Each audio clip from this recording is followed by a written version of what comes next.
Namaste everyone, Christian Long, Life Enhancement Consulting, giving you a big and beautiful shout out from Antelope, Oregon.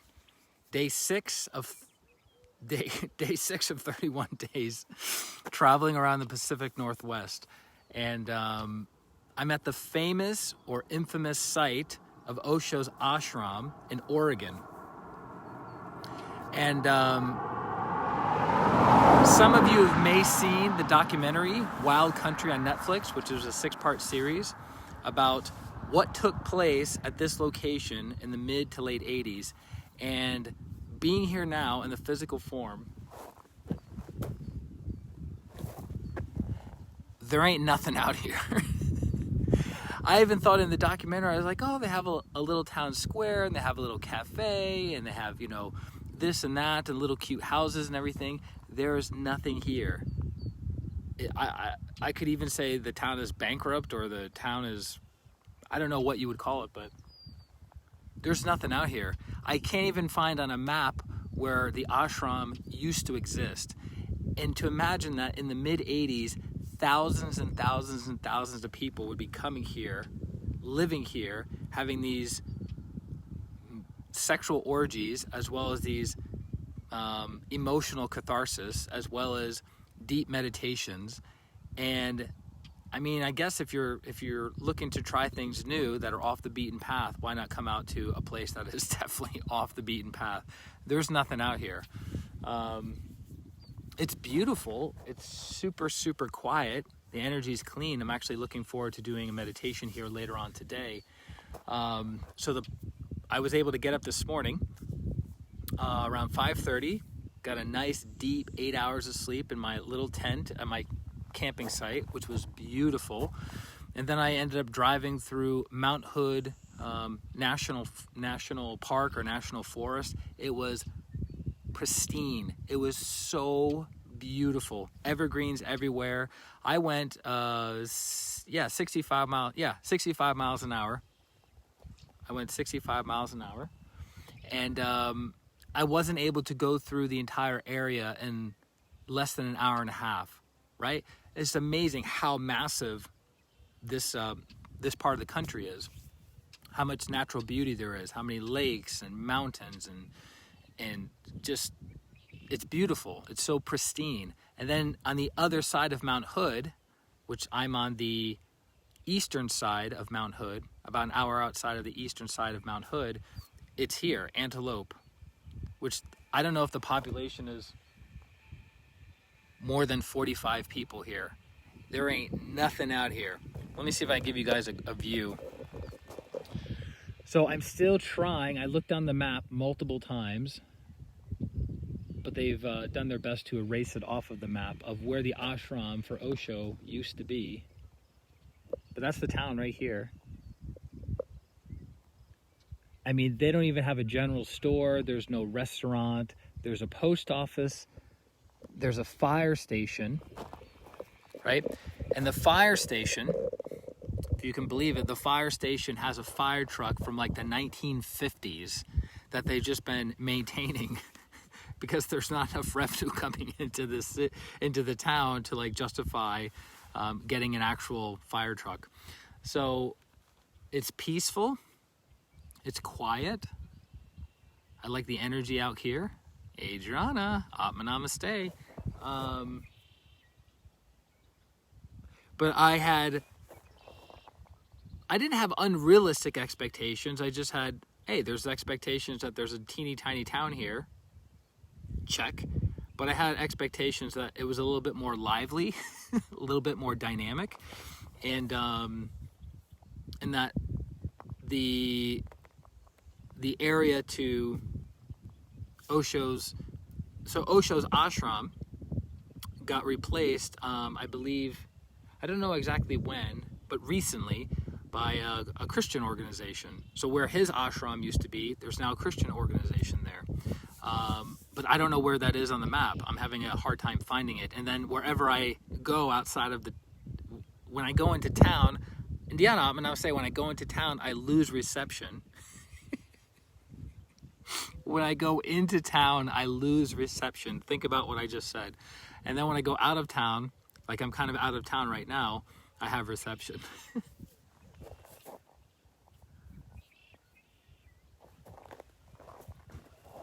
But you know what's really funny? It's like, so when I was driving out of Mount Hood National Forest or National Park, I was maybe 40 minutes outside of that. So keep in mind, I've been in the middle of nowhere for 2 hours at that point. So I drive 40 minutes outside of the park, and then there's this guy with a beautiful house right on the road. It looks like he just built it. He's kind of still fixing things up, and he's probably in his early 30s. He's got 3 dogs, and he's looking at me like I'm the weirdo, and I'm like, dude, you're literally in the middle of nowhere.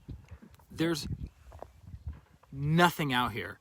No grocery stores, no gas stations. There's houses every maybe 20 minutes, 30 minutes, right? So it was just funny to see not somebody in their 70s or 80s that are like, hey, I don't like people. Hey, I like to be by myself. Hey, I'm an advanced yogi. It was just like this guy in his early 30s wearing modern clothes, had his 3 dogs with his fence, a nice vehicle, building it, finishing off his new house. And he was looking at me like I'm the weirdo driving by his house. It was a strange moment in time. Yeah, super isolated. The most isolated place in the United States is in Glasgow, Montana. So the closest city to Glasgow, Montana is 5 hours. The next closest city is 5 hours away. So that's the most isolated city in the entire United States. But some of the places out here are pretty isolated. You're looking at 2.5 hours in between towns. Hey, look, there's a car driving by me. That's a rare event. I haven't seen really, I think in the past 4 hours of driving, I've seen maybe 9 vehicles. Isn't that amazing? 4 hours of driving, I've seen maybe 9 vehicles on the road.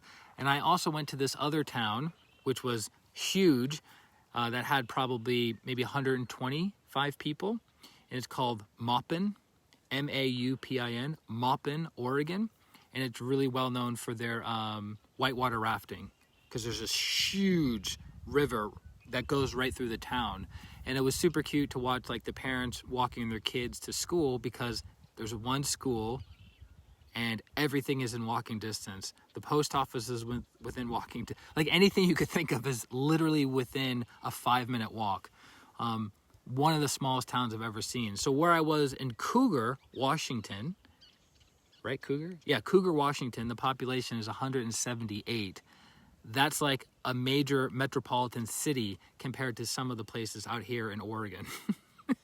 But I had the opportunity of driving through Portland this morning. Beautiful city. So the drive from Portland to here, majestic. Beautiful, beautiful, beautiful. Huge evergreens, open roads, no traffic. Yeah, magical place. So again, I'll give you guys another view. I mean, I'm not showing you too much. I get it. But I know maybe the ashram was over there. That looks like it could be a church. And then you have the rolling hills. You have a mountain. You can't see it on the camera, but there's a mountain in the distance with the haze. And then here's the town of Antelope. And that's it. That's it. And there's another teeny tiny baby town, maybe 8 miles that way. That's where I came from. I'm going this way, but I came from there. And it was like this, like going down the hill, like it was pretty interesting. But I don't know. It's like I haven't figured out why people live out here in isolation. I mean, it's I don't know. Maybe everyone's an advanced yogi in this part of the country. I don't know. I mean, COVID ain't coming out here. Like, there's no way COVID could make it. And zombie apocalypse, if you're trying to get away from the zombies, definitely come out to this part of Oregon. Go to the other parts of Washington that I was visiting the past couple of days. So the plan is to do 2 healings. I have 2 clients. in the next 45 minutes. So do 2 healings, and then I'm going to get on the road to go to Eugene, Oregon, which is about, I think it's about 3 hours away from here. And if you go to Google Images and you type in Eugene, Oregon, and look it up, it's beautiful. Beautiful, beautiful, beautiful. My mentor was looking at this a while back as I was doing my travels, and she says the place is super spiritual and it's super beautiful. And so I started looking at images of it online, and it's magical. So I'm looking forward to that. Probably stay 2 days in Eugene, Oregon, rest a little bit. I don't mind driving. I can drive 8, 9, 10 hours in a day, like ain't no thing but a chicken wing on a string. But I'm looking forward to go to Eugene, Oregon. I didn't have plans on staying here in Antelope because there's nothing here. There's not even a place to get food. Like, I don't know where these people are getting their food from. I think even Amazon is like, sorry, we don't deliver there. We don't need your business. We don't want your business. We can't deliver anything to you because you're too far out in the middle of nowhere. So I'm going to work with my clients, do a quick meditation, because I like to connect to the spiritual energies that are here. A lot of sex energy, a lot of throat energy, a lot of spiritual energies here, which I have to keep my voice down because the locals aren't really big fans of that world, right? That's why they've been fighting on and off since the mid-'80s. And even in that documentary, Wild Country on Netflix, the people are still upset 35 years later. 35 years later, they're still upset with the community that was here only for a few years. I mean, true, they were basically taking over the town violently with severity, which I don't recommend. Maybe they should have read Gandhi's autobiography. Maybe that would have been helpful. I don't know.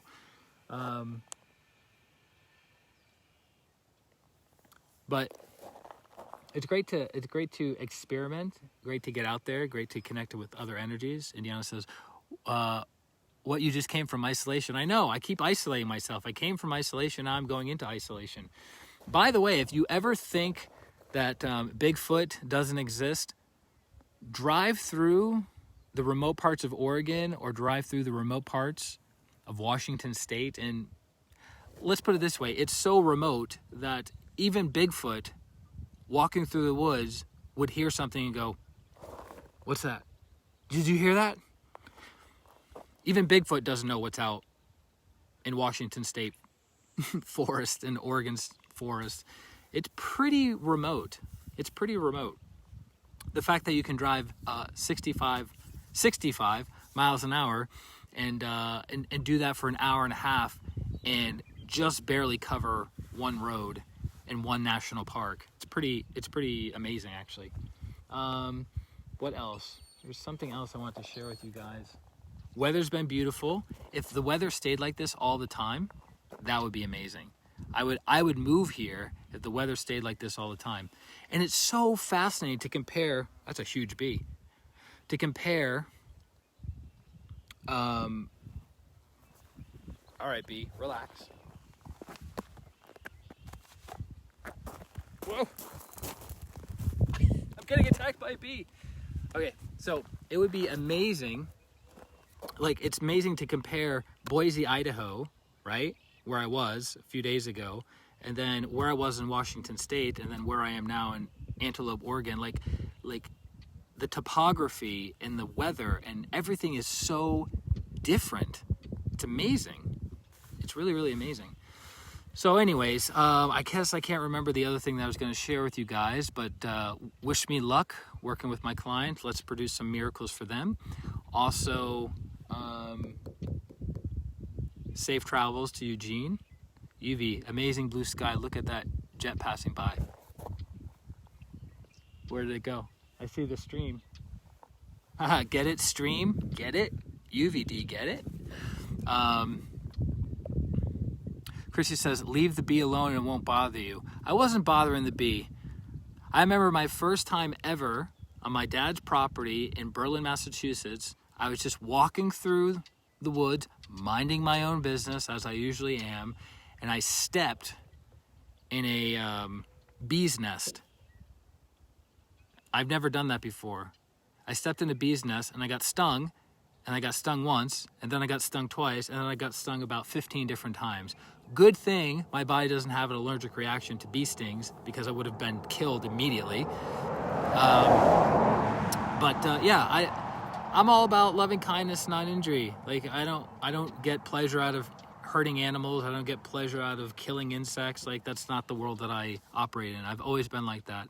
I remember when I was like 4 or 5 years old in Providence, Rhode Island, I saw my first daddy long legs. You know, the little tiny spiders, the little tiny heads with the super long legs.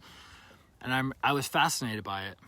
I was like, whoa, that's so cool. And I think my friend ended up stepping on the daddy long legs, which bothered me as a 4-year-old. But, it is what it is. And then I remember my first ladybug. I used to get jacked up on ladybugs. And for some reason, the person who introduced me to how sweet ladybugs are was a girl. She was a little bit older than me, but I always made this like nice association to femininity and ladybugs, and they're called ladybugs. So I was like, oh, that's so sweet. But then, like, if it's a normal spider, I'm like, get off of me. So it's weird when we frame things in such a way, right viewpoint, when we frame things in such a way, it creates suffering or alleviates suffering. So, but that's it, guys. I was hoping to send you a cooler stream with, hey, I found the ashram and I'm going to sit right in Osho's chair or something like that. I mean, I knew the ashram hasn't been here for decades, but I was hoping to actually locate where this thing is. And I cannot, for the life of me, figure out where it is on the map. Because you don't get internet reception, so it's hard to like track things. Christy says, not the ladybugs that come into my house. They are mean ladybugs. I think they like to eat, I think they're pretty like voracious eaters, if I'm not mistaken. So anyways, lots of love, light, and power from God and my spiritual teacher, Grandmaster Choa Kok Sui, into each and every one of your lives. May today be a great day for you. May you enjoy wherever you are, and may you enjoy the weather as it is there, and may you be present to the now. Stop regretting the past. Stop worrying about the future. Stop distracting yourself in the present, and be aware of the now. The now, the now, the now. I think this bee wants to make sweet, sweet love to me. I think that's actually where this is all boiling down to. And I'll continue posting. Thanks, guys, for sharing the posts, the pictures. I'll continue posting. I have a lot of videos that I haven't posted yet on Facebook about this trip. I mean, hopefully it's inspiring you guys to take trips. I mean, I'm not doing this to like, look at me.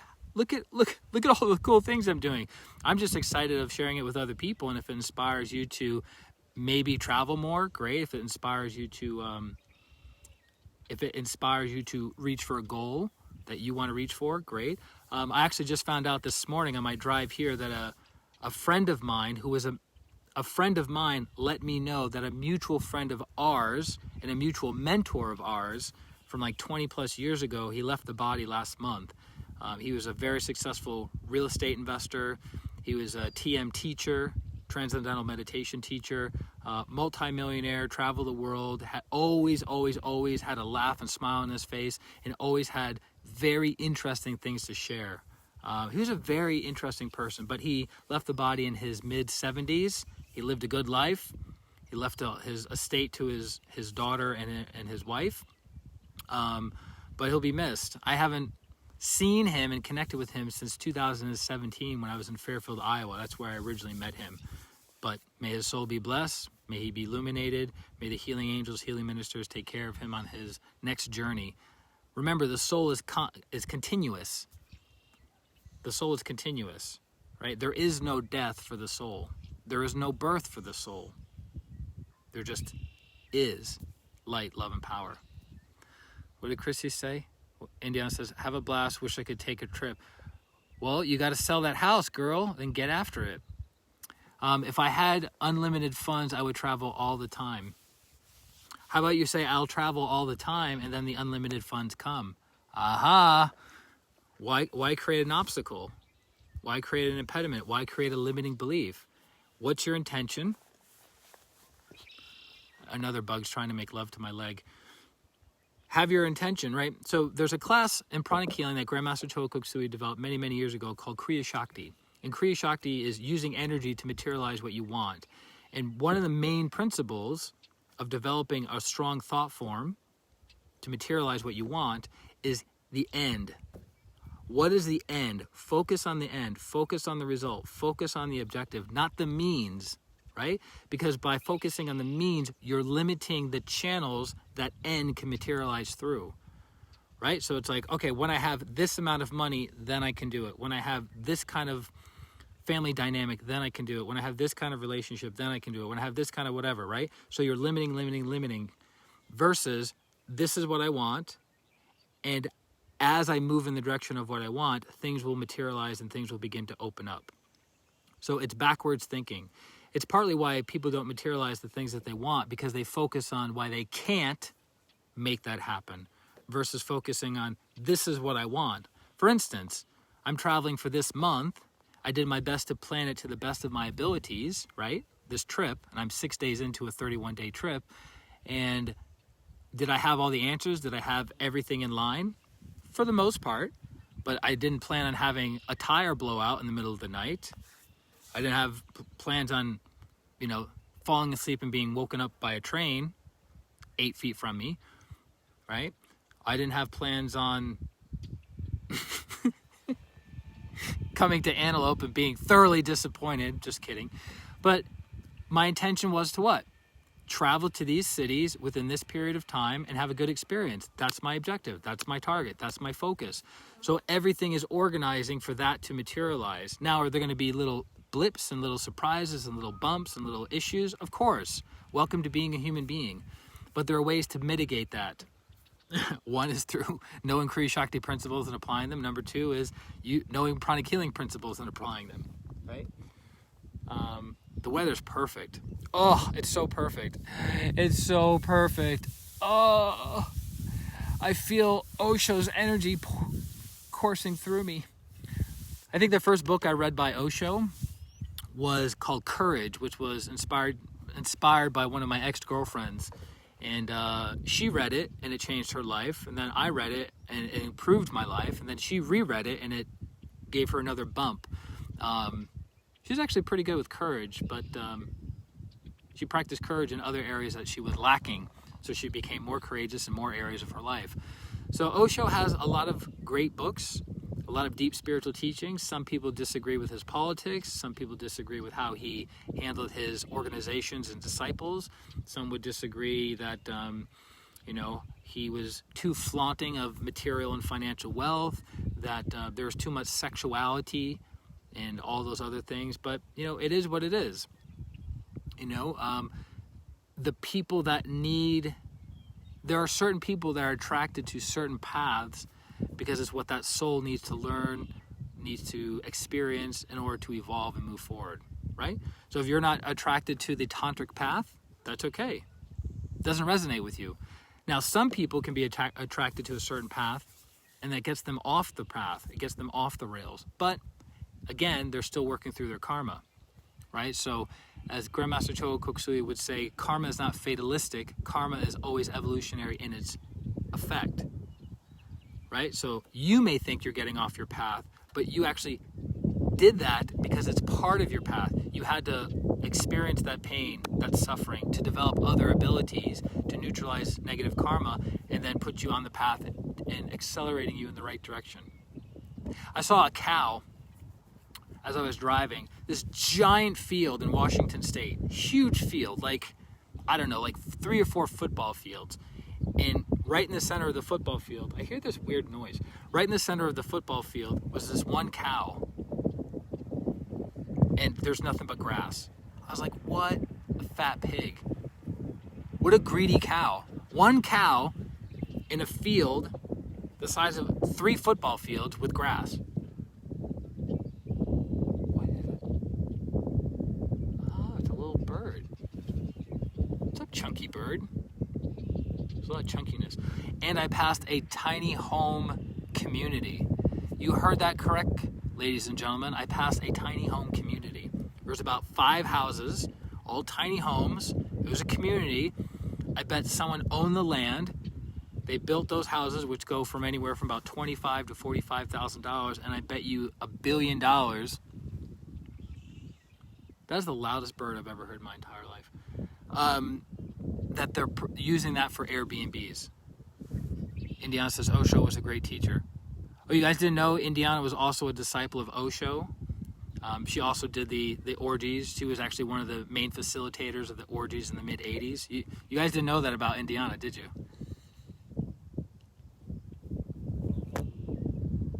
How can a bird be so loud? It literally sounds like a pig. What's up, Jessica? Namaste. I want to live in a tiny home community. Yeah, I've only passed one. My plans is as I'm driving back to Denver, I'm going to pass through Telluride. It's a little out of my way by 4 hours, but what's 4 hours over 31 days? And I bet that's a cow on the other side. And there was somebody trying to build a community of tiny homes there. So I don't know if they ever got the permitting and all that stuff, but tiny homes in Telluride would be magnificent. I stayed in one tiny home when I was in Fairfield, Iowa, because the guys that owned the Airbnb that I was at were building, one guy was building a tiny home for himself, and then they were building 3 other tiny homes. Yeah, buddy. The exact same car that I'm driving with the exact same color just drove right by me. Weird. What's up? We're all connected. We are one. We are one. We are one. Anything else? Why can't I find this ashram? If you guys can find on a map where the ashram is and text it to me, for those of you who have it, or Facebook message me, that would be great. I'm going to be in this area for probably another 2.5, almost 3 hours, and then I'm getting on the road to go to Eugene, Oregon. But yeah, maybe I can find this spot before I head out. Maybe I can do find the Christian spot and then be like, what's up? We're all spiritual. Let's do this. And Jessica says it might have to have a separate tiny yoga studio and tiny art studio. You bet your sweet tiny it does. Oh, I've been doing yoga. I've been doing yoga on the road. Most flexible I've ever been. Most open I've ever been. It's been amazing. It's been amazing. I got my yoga mat right in the trunk here. And I just, stretching out at the end of a long day of doing nothing. Man. I wonder if the people behind me in this little neighborhood can actually hear me, because I have a projecting voice. Because I'm always being told by people to be quiet, and then I'm talking too loud. I'm like, the people that can't whisper? I'm like that person. Even when I'm whispering, everyone's like, Jesus, relax. Let me see in Google Maps. Thanks, Indiana. Get it, girl. Jessica says, then what happened to the cow? I don't know. That cow just kept getting after it. The cow that was in Washington in a giant football field, 3 football fields, eating grass all by itself. It was the weirdest thing. I'm like, am I seeing this correctly? Oh, and by the way, I apologize for not getting a picture of this, because I didn't take it then, and I passed the place again and didn't take a picture, and then I thought I would pass it a 3rd time, but I actually ended up having to take a different road to get here. But there was a place near Cougar. Is it Cougar? Yeah. I keep wanting to say Courage. Cougar, Washington. And it was 2 houses in a gully, right? Yeah, 2 houses in sunk into the road. So it's off the road down, right? You have to drive down. And I am not even making this up. They easily had 150 baby Christmas trees around the whole property. I don't think they were growing Christmas trees to sell them. I think they were just planting baby Christmas trees because they like Christmas trees that much. I've never seen anything like it in my entire life. It was hysterical. There are so many Christmas trees. Imagine 150 Christmas trees, 3 feet tall everywhere. It was crazy. I wanted to take a picture of it, but I forgot. Please forgive me. Anyways, I love you guys very much. For those of you who need healing, feel free to reach out to me at christianrlong.com. I'm still doing healing sessions, obviously, even though I'm on the road, because my business is me, and my business goes with me wherever I go. As long as I can get an internet reception, we can see each other. And even then, I don't even need to see you.